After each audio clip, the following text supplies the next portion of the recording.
Good morning, students.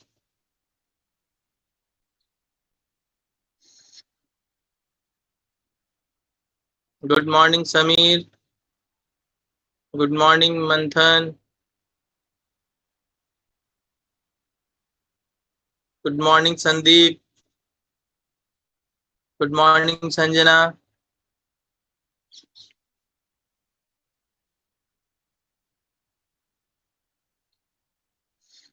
Gagandeep कहाँ पर है? नहीं बेटा, कल क्लास नहीं हुई थी। मंथन, कल क्लास नहीं हुई थी। टाइमिंग्स आपके चेंज हो गए हैं, आपको इंफॉर्मेशन मिल गई होगी ग्रुप पे। तो प्लीज आप अकॉर्डिंग टू टाइम अपना क्लास अटेंड कीजिए, जो जो आपको टाइम दिया गया है उसके अकॉर्डिंग। तो आज हमारा जो इको का क्लास है, तो इको की स्टार्ट करते हैं हम। बाकी स्टूडेंट्स कहाँ पर है? Yashraj, good morning, very good. और निकिता, सीमा, कहाँ हो बेटा?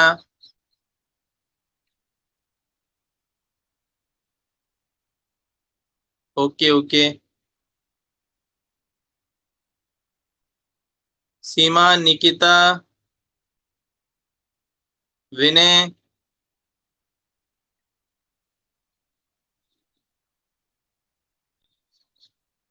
गगनदीप, इको के स्टूडेंट सभी कहाँ पर हैं आप सभी लोग? नहीं हुई थी बेटा यशराज, आज स्टार्ट कर रहे हैं हम। तो आज देखिए देखिए हम स्टार्ट करने जा रहे हैं। हमने 19th चैप्टर जो है हमारा central bank, function of credit control, हम पढ़ रहे थे सेंट्रल बैंक के। तो किस तरीके से सेंट्रल बैंक जो है वो क्रेडिट पे कंट्रोल करती है, तो उसके पहले तो हमने फंक्शंस पढ़े थे। और आज हम स्टार्ट कर रहे हैं मेथड्स। मेथड्स के अंदर दो मेथड्स आते हैं, एक तो क्वांटिटेटिव मेथड्स आते हैं और एक होते हैं क्वालिटेटिव मेथड्स। तो दो मेथड हम पढ़ेंगे, जिसके अंदर हम सीखेंगे कि किस तरीके से आरबीआई जो है, मतलब सेंट्रल बैंक जो है, वो कंट्रोल करती है किस पर? क्रेडिट पर। कि कैसे कमर्शियल बैंक को कितना क्रेडिट अवेलेबल करवाना चाहिए, उसके ऊपर एक लिमिट फिक्स करना, या फिर जो ज्यादा देते हैं उनके लिए लिमिट फिक्स कर देना, जो कम देते हैं उनके लिए और एक्सटेंड कर देना लिमिट को, कि आप इतना ज्यादा लोन दे दीजिए। तो आरबीआई टाइम टू टाइम क्या करती है? क्रेडिट पर कंट्रोल करती है। क्रेडिट मतलब जो commercial bank as a loan public को पैसा ट्रांसफर करते हैं, एज अ लोन देते हैं, उसी पर एक तरीके से कंट्रोल करना, वो होता है क्रेडिट कंट्रोल। तो अब हम देखेंगे, इसके अंदर दो मेथड थे, एक तो क्वालिटेटिव मेथड और एक था क्वांटिटेटिव मेथड। तो पहला जो हम पढ़ने जा रहे हैं वो है क्वालिटेटिव मेथड। तो क्वालिटेटिव मेथड के अंदर भी मैंने आपको बताया था कि इसके अंदर सभी पर्टिकुलर हर एक चीज को,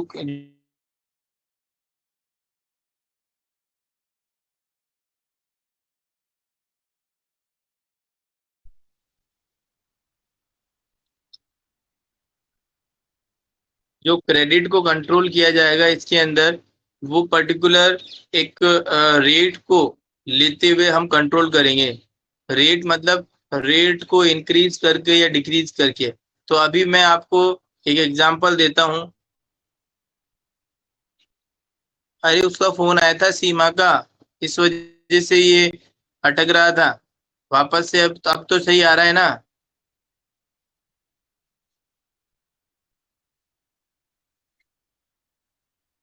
तो ध्यान दीजिए कि रेट, एक एग्जांपल देता हूं मैं, आप सोचिए, फिर उसके बाद में हम बात करेंगे जो मेथड्स आगे हम पढ़ने जा रहे हैं। पर्टिकुलरली छोटा सा एग्जांपल दूंगा मैं, आप खुद ही उसका आंसर दीजिएगा। जैसे कमर्शियल बैंक जो है वो पब्लिक को बहुत ज्यादा लोन प्रोवाइड करती है। तो लोन प्रोवाइड करती है, तो ये आरबीआई को पता चल गया है कि कमर्शियल बैंक पब्लिक को ज्यादा से ज्यादा लोन प्रोवाइड करती है। अब कमर्शियल बैंक को मतलब आरबीआई चाहता है कि पब्लिक को इतना ज्यादा लोन प्रोवाइड ना किया जाए, तो उस केस में अब क्या करेगी आरबीआई? क्या होता है, नॉर्मल जो फंक्शंस होते हैं कमर्शियल बैंक के वो ऐसे होते हैं कि लोन लिया जाता है आरबीआई से, और वो पैसा जो आरबीआई से लोन लिया है उसी पैसे को फिर वो क्या करती है, पब्लिक में डिपॉजिट, पब्लिक में लोन के रूप में उनको इशू कर देती है। जैसे कि आरबीआई से लोन लिया 6% पर, और पब्लिक को लोन दे दिया 9% पर, तो मेन सोर्स ऑफ इनकम जो होता है बैंक का वो तो इंटरेस्ट ही होता है। तो आरबीआई से लोन लिया 6% पर और पब्लिक को दे दिया 9% पर, तो कमर्शियल बैंक ने 3% इंटरेस्ट कमा लिया। तो अब मैं अगर पूछता हूं कि यदि आरबीआई को ऐसा लगता है कि कमर्शियल बैंक बहुत ज्यादा लोन दे रहा है पब्लिक को, तो फिर आरबीआई क्या करेगी, ये बताइए आप।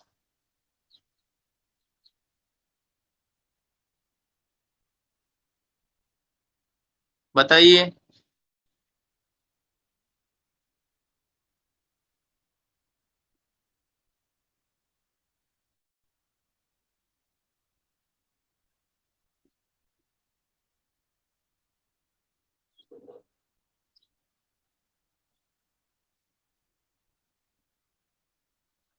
बिल्कुल सही है बेटा यशराज, आपने जो कहा बिल्कुल सही है, उसको लोन देना बंद कर देगी।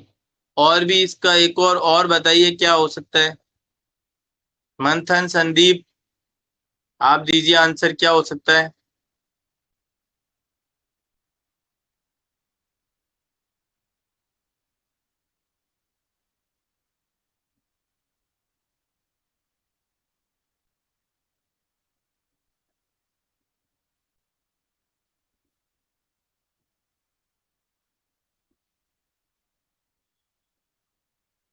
इंटरेस्ट रेट डिक्रीज कर देगी।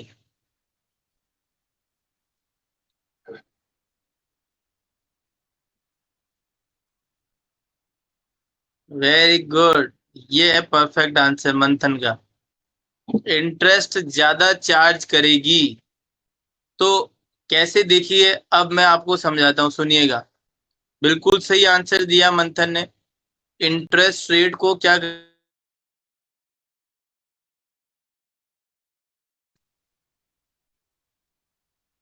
जहां पर वापस से फोन आ रहा है सीमा का, इस वजह से वीडियो अटक अटक रहा है। सीमा को कहिए किसी स्टूडेंट फोन करके कि सर क्लास ले रहे हैं तो बीच में फोन अटेंड नहीं करेंगे। तो अभी जैसे कि मंथन की मैं बात करूं तो मंथन ने बहुत अच्छा आंसर दिया है कि सर आरबीआई इंटरेस्ट रेट को क्या कर देगी, बढ़ा देगी। तो बिल्कुल सही जवाब है ये। कैसे इंटरेस्ट रेट बढ़ाने से क्रेडिट पे कंट्रोल किया जा सकता है वो आप देखिए। जैसे कि पहले 8% पर,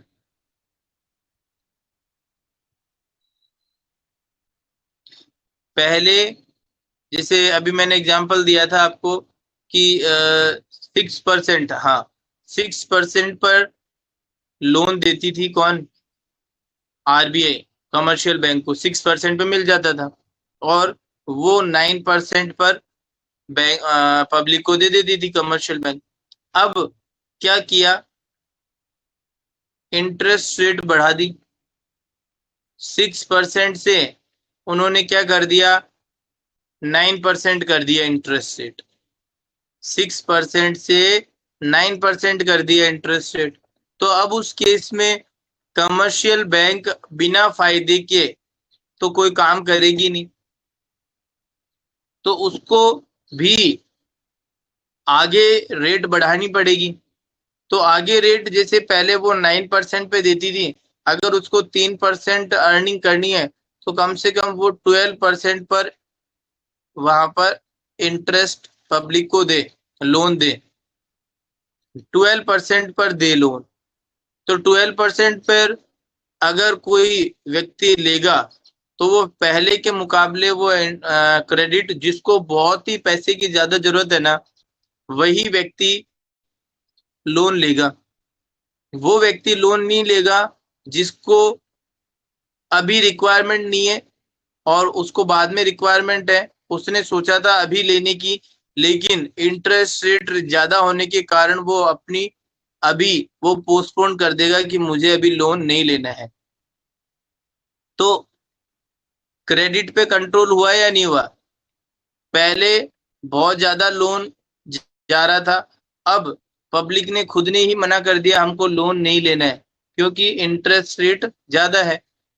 तो ये कंट्रोल किसके द्वारा किया गया? आरबीआई के द्वारा। आरबीआई ने भी अपनी रेट बढ़ा दी, इसलिए कमर्शियल बैंक को भी बढ़ानी पड़ी इंटरेस्ट रेट, और कमर्शियल बैंक को इंटरेस्ट रेट बढ़ाने के कारण अब लोन लेने वाले जो व्यक्ति हैं वो बहुत कम हो गए, क्योंकि ज्यादा इंटरेस्ट पे कोई भी लोन नहीं लेगा, जिसको बहुत ज्यादा रिक्वायरमेंट है वही लोन लेगा। तो इस तरीके से आरबीआई क्या कर सकती है? इंटरेस्ट की रेट को बढ़ाकर और क्रेडिट पे कंट्रोल कर सकती है। बोलो समझ आया क्या? बोलिए समझ आया क्या?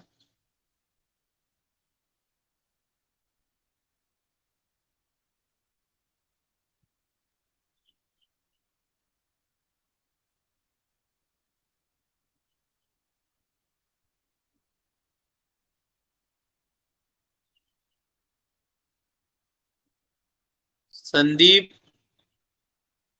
बेटा क्लास को छोड़कर मत जाया करो। यशराज को भी आ गया समझ, संजना, मंथन, संदीप, ये केवल ये 4 स्टूडेंट ही हैं क्या? और कोई नहीं है क्या क्लास के अंदर? बेटा देखिए, मेरे को यहाँ पे 5 अटेंडी दिख रहे हैं, केवल और केवल 5 अटेंडीज दिख रहे हैं। तो आप प्लीज थोड़ा ध्यान रखिए, क्लास का शेड्यूल आपको दे दिया गया है और अकॉर्डिंग टू दैट आपको क्लास अटेंड करनी है। बाकी स्टूडेंट क्लास में नहीं है तो प्लीज उनको कहिए कि आप टाइम पर क्लास अटेंड कीजिए, क्योंकि हम ये क्लास जो ऑर्गेनाइज करवा रहे हैं ये आपकी दोबारा क्लासेस नहीं होंगी, ये ध्यान रखिए सभी स्टूडेंट्स। अगर क्लास अटेंड नहीं करोगे तो आपको बहुत ज्यादा नुकसान होगा। बेटा आप देखिए, विनय है, ये अभी अभी आए हैं, अब इसमें पता नहीं चल रहा है कि कब से क्लास ले रहे हैं, थोड़ी देर में बस आ जाएंगे। तो इस वजह से क्लास का जो टाइमिंग है उसके अकॉर्डिंग ही क्लास में आइए। अब देखिए, गुड मॉर्निंग सर, क्लास आधी हो गई है तब गुड मॉर्निंग सर, तो ये चीज जो है वो बहुत ज्यादा गलत है।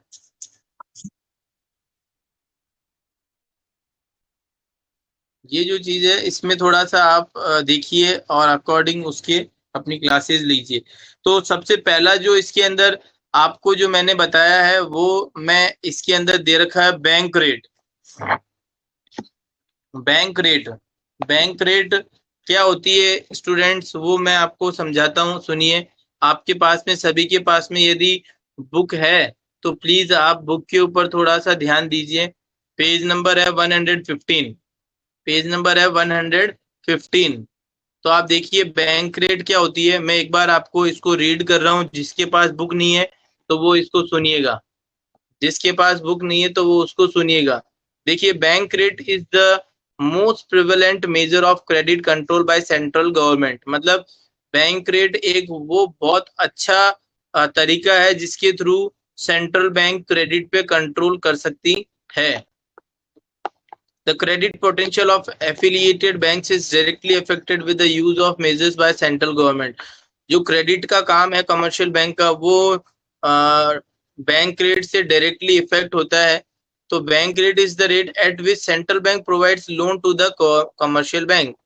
बैंक रेट वो रेट होती है जो कि कमर्शियल बैंक जो लोन लेती है, तो जिस रेट पर आरबीआई से लोन लेती है वो रेट होती है बैंक रेट। आपको दोबारा मैं रिपीट कर रहा हूं, सुनिए। आरबीआई जिस रेट पर कमर्शियल बैंक को लोन प्रोवाइड करती है वो रेट होती है बैंक रेट। ठीक है, तो अभी अभी जो मैंने आपको एग्जांपल दिया था, जो चीज मैंने समझाई थी, वो इसी का ही एग्जांपल है बैंक रेट का। तो बैंक रेट को आरबीआई बढ़ाकर और क्रेडिट पे कंट्रोल कर सकती है। तो इस तरीके से जो पहला जो बैंक रेट का जो पॉलिसी था वो हमारा कंप्लीट हो गया है कि किस तरीके से आरबीआई अपनी इकोनॉमी के अंदर कंट्रोल कर सकती है। हाँ, अगर इसका रिवर्स पॉइंट क्या हो सकता है, इसका रिवर्स ये हो सकता है कि यदि आरबीआई को ऐसा लगता है कि कमर्शियल बैंक बहुत ही ज्यादा डिफिकल्ट पॉलिसी बना रखा है और बहुत ही कम लोन पब्लिक को प्रोवाइड करते हैं, तो पब्लिक में इतना ज्यादा पैसा नहीं जा पा रहा है, तो उसके लिए फिर आरबीआई क्या करती है, कमर्शियल बैंक को जो लोन प्रोवाइड करती है उसकी रेट को कम कर देती है। कम कर देती है तो उनको कम रेट पे लोन मिलेगा, कमर्शियल बैंक को कम रेट पे लोन मिलेगा, तो कमर्शियल बैंक भी पब्लिक को कम रेट पे लोन देगी। तो जो व्यक्ति जिनको रिक्वायरमेंट है वो तो लोन लेंगे ही लेंगे, और जिनको रिक्वायरमेंट थोड़ा टाइम बाद में है वो भी अभी ही लोन ले लेंगे, क्योंकि उनको पता है कि अभी रेट कम है तो हमको अभी लोन ले लेना चाहिए, तो फिर उसके अकॉर्डिंग फिर वो लोन ले लेंगे। तो इस तरीके से भी क्रेडिट पे कंट्रोल किया जा सकता है, क्रेडिट को बढ़ाया भी जा सकता है और क्रेडिट को कम भी किया जा सकता है। अगर हम बैंक रेट को बढ़ाएंगे तो क्रेडिट कंट्रोल हो जाएगा, कम हो जाएगा, और अगर हम बैंक रेट को कम कर देंगे, ठीक है, तो क्रेडिट का जो कंट्रोल है वो हट जाएगा और ज्यादा से ज्यादा लोन प्रोवाइड किया जाएगा।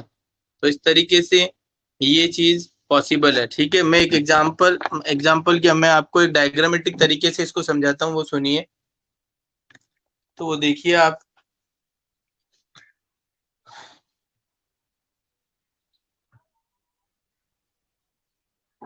देखिए जैसे कि अभी अभी मैंने बताया, ये आरबीआई है, ठीक है, और ये कमर्शियल बैंक है।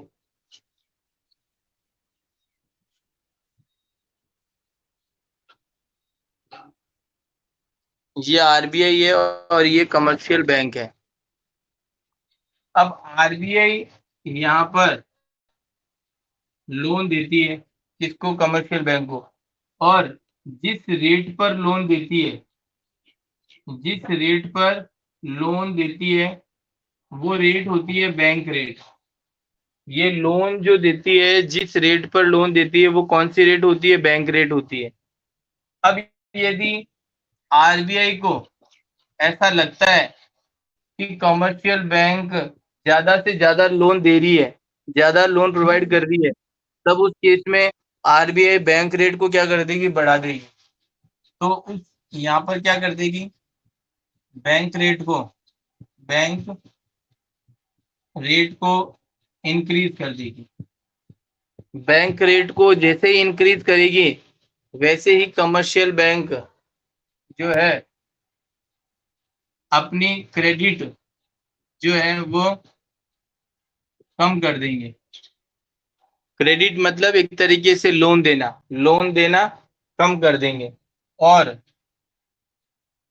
बैंक रेट यदि आपकी कम हो जाती है, कमर्शियल बैंक कम कर देती है, तो उस केस में आपकी क्रेडिट जो है वो बढ़ा देगी।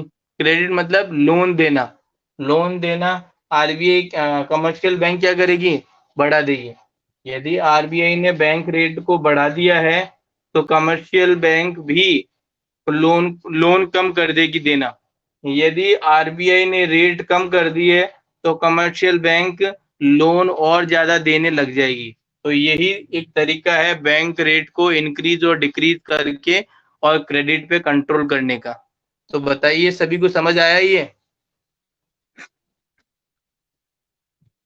बोलिए।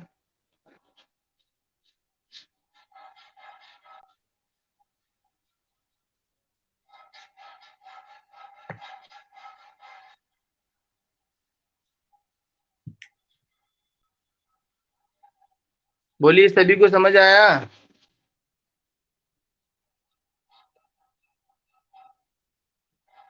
Sanjana yes sir, Vinay yes sir, Yashraj yes sir, और इसके अलावा स्टूडेंट्स।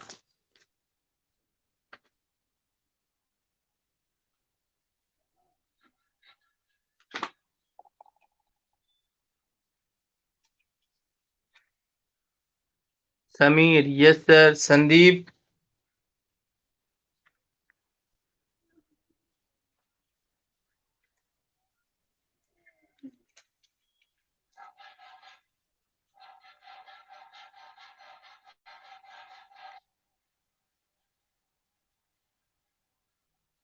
चलिए तो अब हम आगे बढ़ते हैं। नेक्स्ट जो इसका मेथड है, मतलब अभी जो हम पढ़ने जा रहे हैं, तो सबसे पहले देखिए, इसको मैं रफ कर रहा हूं।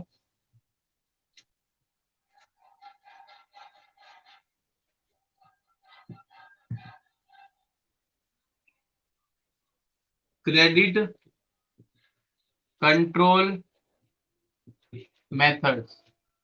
अभी हम जो टॉपिक पढ़ रहे हैं वो क्या है? Credit control methods. अब इसके दो पार्ट हैं। सबसे पहले हमने पढ़ा क्वालिटेटिव, क्वांटिटेटिव, और दूसरा है क्वालिटेटिव। पहला क्वांटिटेटिव मेथड और दूसरा है क्वालिटेटिव मेथड।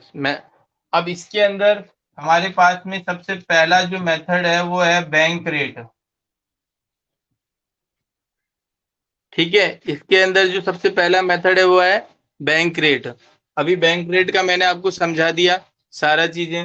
दूसरा तरीका है दूसरा जो इसके अंदर मेथड है वो है ओपन मार्केट ऑपरेशन।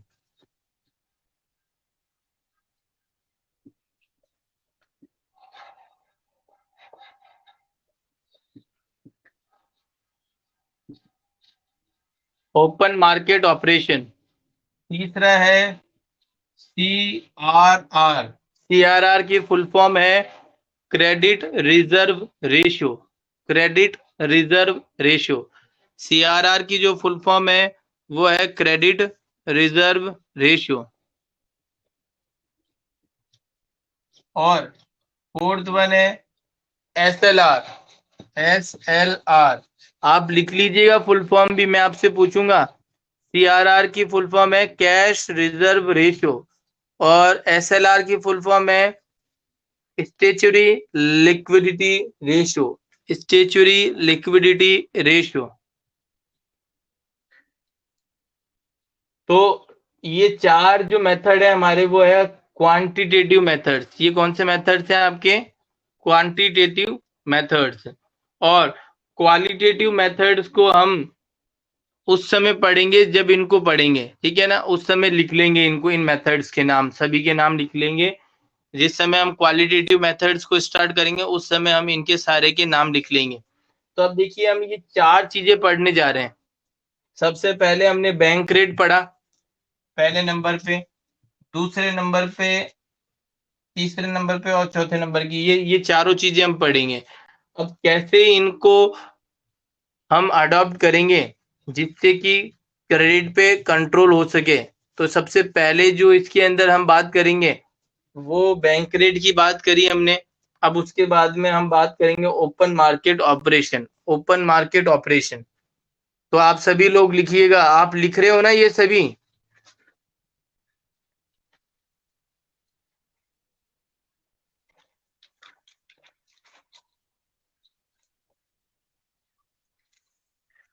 आप सभी लोग इससे लिख रहे हो ना?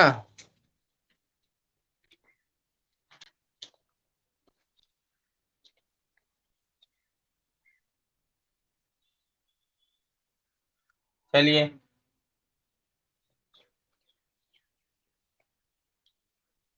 तो मैं इसको रफ कर रहा हूं।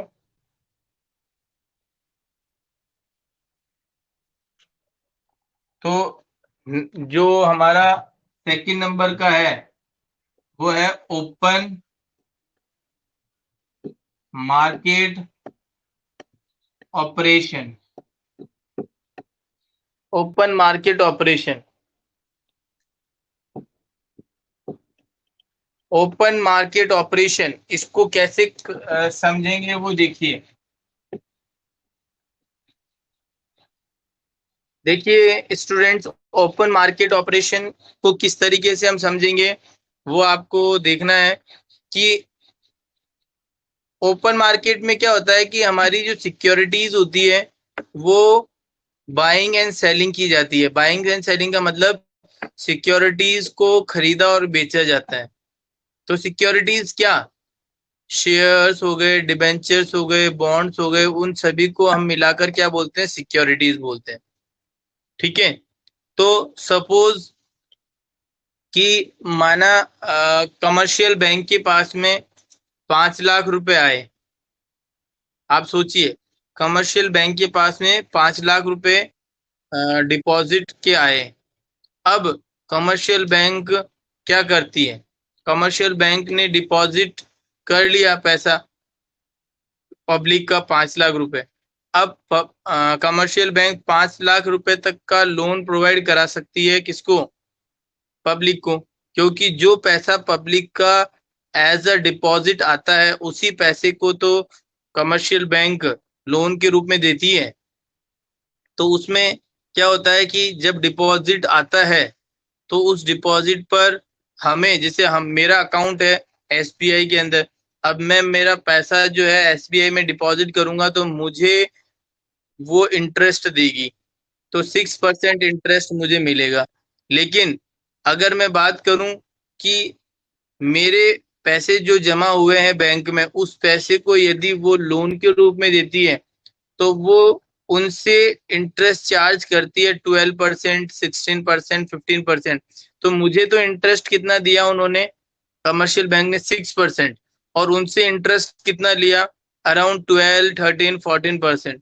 तो लगभग लगभग 8%, या मैं कहूँ तो जस्ट डबल उन्होंने इंटरेस्ट का पैसा चार्ज किया पब्लिक से। तो यही उनकी मेन सोर्स होता है इनकम का। तो अब जैसे कि मैंने 5 लाख रुपए डिपॉजिट कराए बैंक में, तो कमर्शियल बैंक के पास में ये पावर है कि वो 5 लाख रुपए तक का लोन प्रोवाइड कर सकती है, क्योंकि उसके पास में कितना पैसा है, 5 लाख रुपए। लेकिन आरबीआई जो है, आरबीआई ये चाहता है कि वो 5 लाख रुपए जो है वो पूरा का पूरा लोन के रूप में ना दे पब्लिक को। तो उसके लिए आरबीआई ये कहता है कमर्शियल बैंक को कि आपको ओपन मार्केट से हम जो कुछ सिक्योरिटीज इशू कर रहे हैं, आपको उनको परचेज करना है। आरबीआई सिक्योरिटीज इशू करती है जिसको कि वो ऑर्डर देती है कमर्शियल बैंक को कि आपको उनको परचेज करना है। जैसे कि आरबीआई ने डिबेंचर इशू कर दिए या शेयर्स इशू कर दिए 1 लाख रुपए के या 2 लाख रुपए के शेयर इशू कर दिए ओपन मार्केट के अंदर, और कमर्शियल बैंक को ये ऑर्डर दे दिया कि आपको इन सिक्योरिटीज को परचेज करना ही है। तो अब कमर्शियल बैंक क्या करेगी, उन सिक्योरिटीज को परचेज करेगी।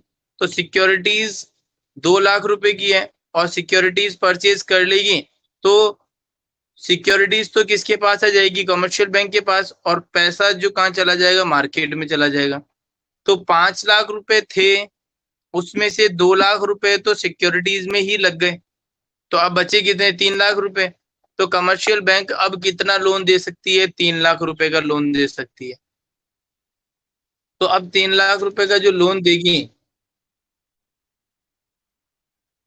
3 लाख रुपए का जो लोन देगी, तो वो क्रेडिट पे कंट्रोल हो गया ना। पहले कमर्शियल बैंक 5 लाख रुपए तक का लोन प्रोवाइड कर पा रही थी, लेकिन सिक्योरिटीज परचेज करने की वजह से अब लोन केवल कितना दे पा रही है, लोन केवल 3 लाख रुपए का दे पा रही है। तो इसलिए इस तरीके से मार्केट में सिक्योरिटीज को परचेज करके और सेल करके क्रेडिट पे कंट्रोल किया जा सकता है। तो अगर मैं बात करूं, कमर्शियल बैंक परचेज करेगी तो फिर उस केस में क्रेडिट कंट्रोल हो जाएगा, और सिक्योरिटी सेल करेगी तो क्रेडिट और ज्यादा बढ़ जाएगा। तो कैसे, उसको मैं यहाँ पे समझिए डायग्रामेटिक तरीके से।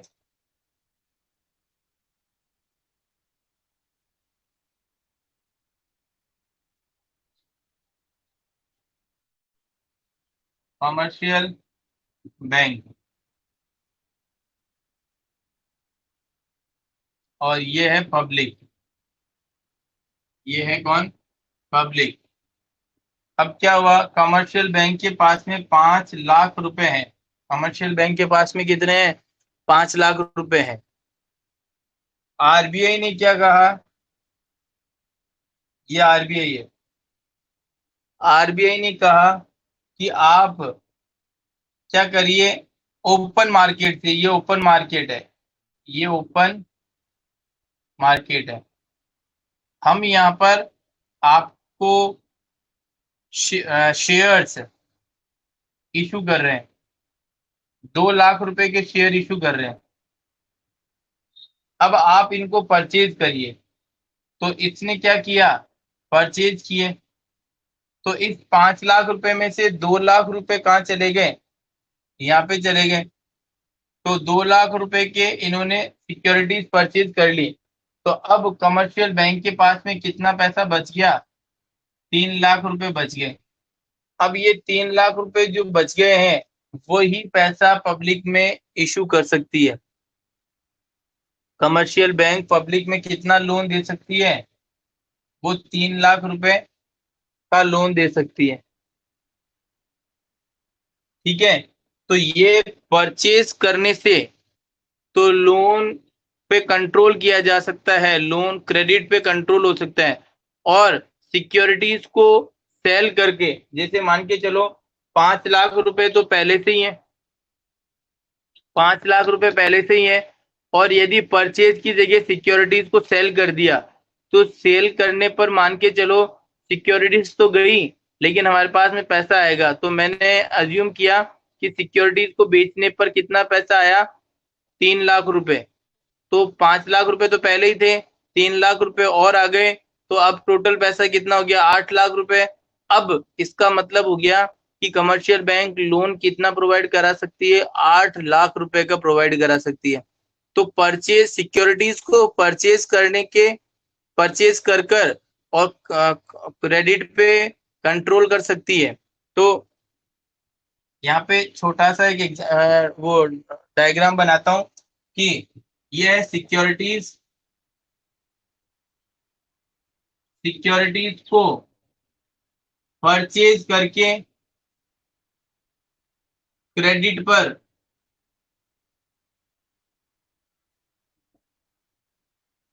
कंट्रोल कर सकती है। ठीक है, और सिक्योरिटीज को सेल करके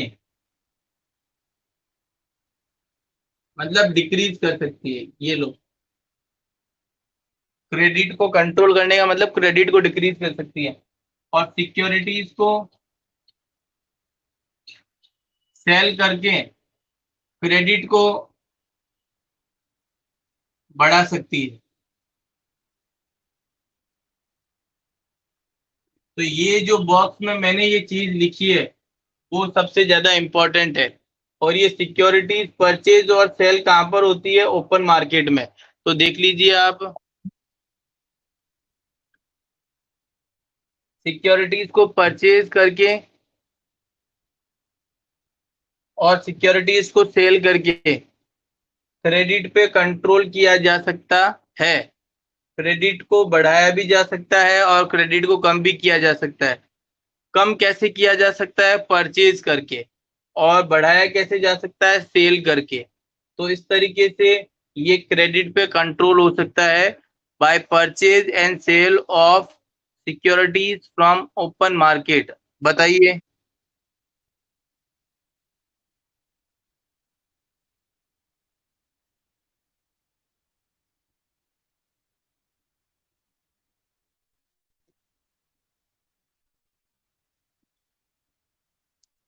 देखिए मैं थोड़ा सा इसको पास में लेकर आता हूँ, आप ये देखिए। अब देखिए, ये सिक्योरिटीज है, सिक्योरिटीज को परचेज करके, परचेज यदि करेंगे तो क्रेडिट कम हो जाएगा, सिक्योरिटीज यदि हम सेल करेंगे तो क्रेडिट ज्यादा हो जाएगा। ये चीज आपको ध्यान रखनी है। और ऐसा क्यों होता है, क्योंकि सिक्योरिटीज को परचेज करने से पैसा जो है बैंक के पास से चला जाएगा। तो पैसा चला जाएगा, तो अब बचा हुआ पैसा ही क्रेडिट पे दे सकती है, इसलिए क्रेडिट कम हो जाएगा। और सेल करने से जो पैसा है वो तो है ही है, लेकिन जो पैसा मार्केट में और आ गया हमारे पास में वो भी अब आ जाएगा और हमारी क्रेडिट को हम बढ़ा सकते हैं। ठीक है, तो बोलिए समझ आया क्या?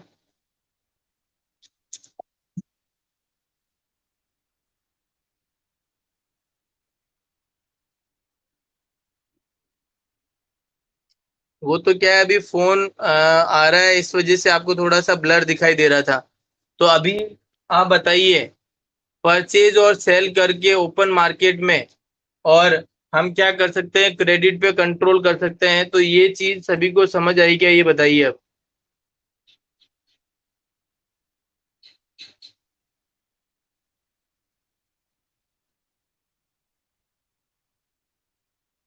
विनय, संजना, संदीप, यशराज।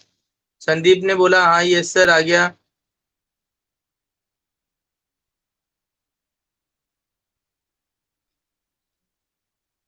मंथन आपको आ गया बेटा?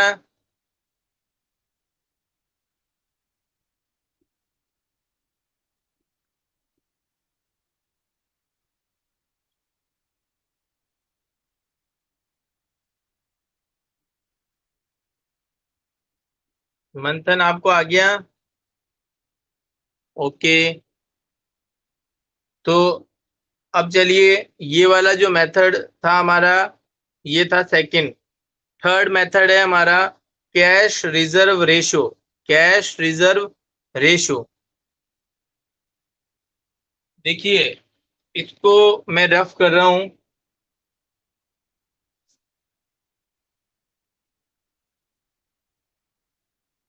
देखिए कैश रिजर्व रेशो क्या होता है वो सुनिए।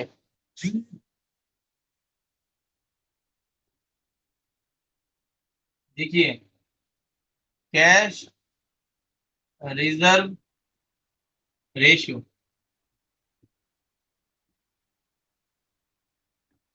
माना कि कॉमर्शियल बैंक के पास में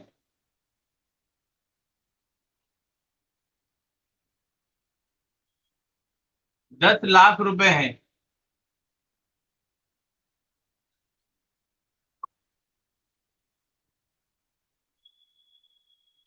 कमर्शियल बैंक के पास में 10 लाख रुपए हैं। अब आरबीआई कमर्शियल बैंक को कहते हैं कि आपको क्या करना है, आपको 20% कैश रिजर्व रेशियो मेंटेन करना है, 20%। तो आप देखिए 10 लाख का 20% कितना होता है? 10 लाख का 20% कितना होता है?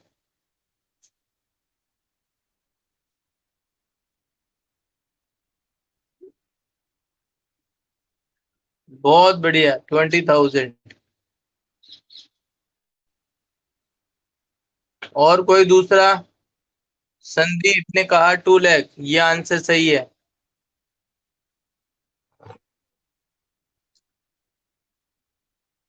संजना, मंथन ने कहा 2 लाख, वेरी गुड। अब आया विनय का भी आंसर 2 लाख। तो कहने का मतलब, अब देखिए कमर्शियल बैंक के पास में कितना रुपए था, 10 लाख रुपए। आरबीआई ने कहा कि 20% आपको क्या करना है, कैश रिजर्व रेशियो मेंटेन करना है, मतलब कैश को रिजर्व रखना है। कैश रिजर्व रेशियो का मतलब होता है कि कैश को रिजर्व रखना, कैश को अपने पास में ही रखना, किसी को देना नहीं। तो उस केस में यहाँ पर 10 लाख रुपए में से यदि 2 लाख रुपए के लिए कमर्शियल बैंक को ये कहा जाता है कि आपको क्या करना है, ये 2 लाख रुपए आपके पास में ही रखने हैं। तो अब उस केस में आप बताइए कि कमर्शियल बैंक के पास में लोन देने के लिए कितना पैसा ही रहा, 8 लाख रुपए। जैसे कि यहाँ पर 10 लाख रुपए में से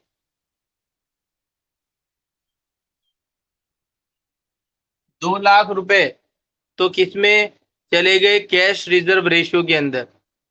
अब कमर्शियल बैंक के पास में कितना पैसा बचा? ये 8 लाख रुपए बचा।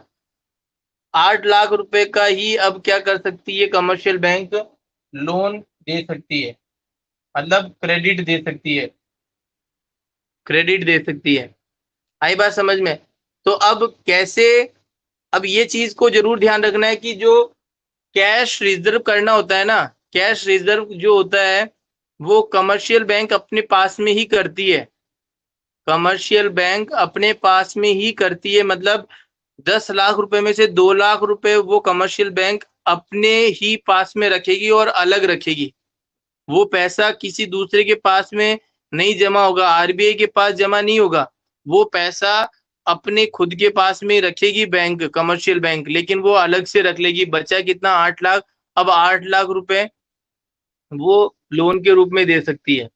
अब क्रेडिट पे कंट्रोल कैसे किया जा सकता है? यदि कमर्शियल बैंक को ऐसा लगता है कि 8 लाख रुपए भी बहुत ज्यादा है, 8 लाख रुपए भी बहुत ज्यादा है, तो कमर्शियल बैंक क्या करती है?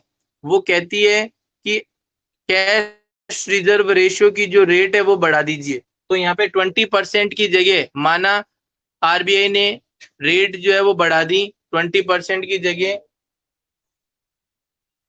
30% कर दी। 20% की जगह कितनी कर दी? 30%। अब देखिए 10 लाख का 30% होता है कितना? 3 लाख रुपए। तो अब आपके पास में पहले रिजर्व में कितना पैसा पड़ा था? 2 लाख रुपए। अब रिजर्व में कितना पैसा रहेगा? 3 लाख रुपए। अब रिजर्व में कितना पैसा रहेगा? 3 लाख रुपए। तो 10 लाख रुपए में से 3 लाख रुपए आपके पास में रह जाएगा। तो इसका मतलब अब आप लोन कितना दे सकते हो? लोन 7 लाख रुपए का ही दे सकते हो। तो आप, आरबीआई ने क्या किया? सीआरआर की रेट को बढ़ाकर और आपके ऊपर कंट्रोल कर लिया, क्रेडिट पे कंट्रोल कर लिया। तो इसका मतलब एक बॉक्स बना रहा हूं, उसको देखिएगा। सीआरआर की रेट को बढ़ाकर क्रेडिट पर कंट्रोल किया जा सकता है, ये कम हो जाएगा। और सीआरआर की रेट को कम करके क्रेडिट को बढ़ाया जा सकता है, वो क्रेडिट बढ़ जाएगा। तो ये आपका एक बॉक्स बना दिया मैंने, इस बॉक्स को आपको ध्यान देना है।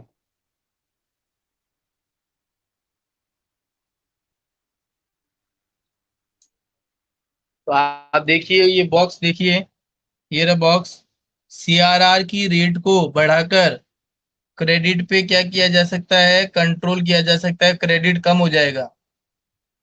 और सीआरआर की रेट को कम करके और क्रेडिट पे कंट्रोल हो जाएगा और वो बढ़ जाएगा। बोलो समझ में आया कि सभी को? ये ध्यान रखिएगा, सीआरआर जो है वो कमर्शियल बैंक के पास ही रहता है, उसके पास ही डिपॉजिट रहता है, उसको किसी दूसरे के पास डिपॉजिट रखने की जरूरत नहीं होती है। बोलिए समझ आया क्या ये पॉइंट आपको?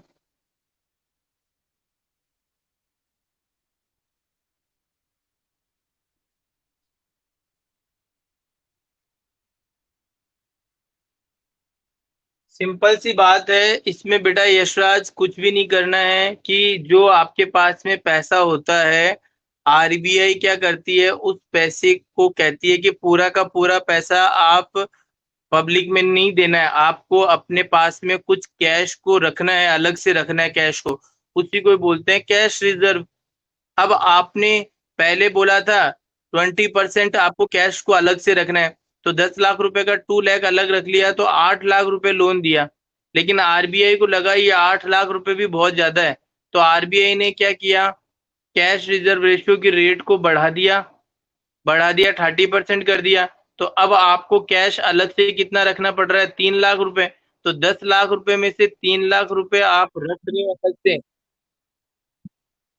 तो इसका मतलब ये हो गया है कि आपको क्या करना है? 10 लाख रुपए में से 3 लाख रुपए आप अलग से रख रहे हो। इसका मतलब ये हो गया कि अब आप 7 लाख रुपए का लोन दे पाओगे। तो पहले 8 लाख रुपए का लोन दे पा रहे थे, अब 7 लाख रुपए का लोन दे पाओगे। तो इस तरीके से आरबीआई ने क्या किया? कैश रिजर्व रेशियो की रेट को बढ़ाकर और आपके ऊपर कंट्रोल कर लिया। ऐसे ही अगर उसको लगता है कि 8 लाख रुपए का लोन बहुत कम है और देना चाहिए, तो सीआरआर की रेट को बढ़ाएगी नहीं, फिर वो उसको कम कर देगी। तो अब आप 8 लाख से ज्यादा लोन देने लग जाओगे। तो यही बॉक्स में मैंने समझाया है कि क्रेडिट को कंट्रोल यदि करना है, आपको कम करना है, तो सीआरआर की रेट को बढ़ाना है, और क्रेडिट को अगर ज्यादा करना है तो सीआरआर की रेट को कम कर देना है। बोलो, आप समझ में आया?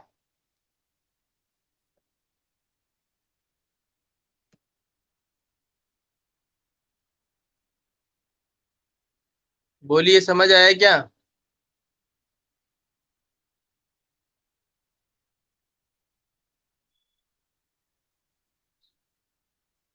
ओके।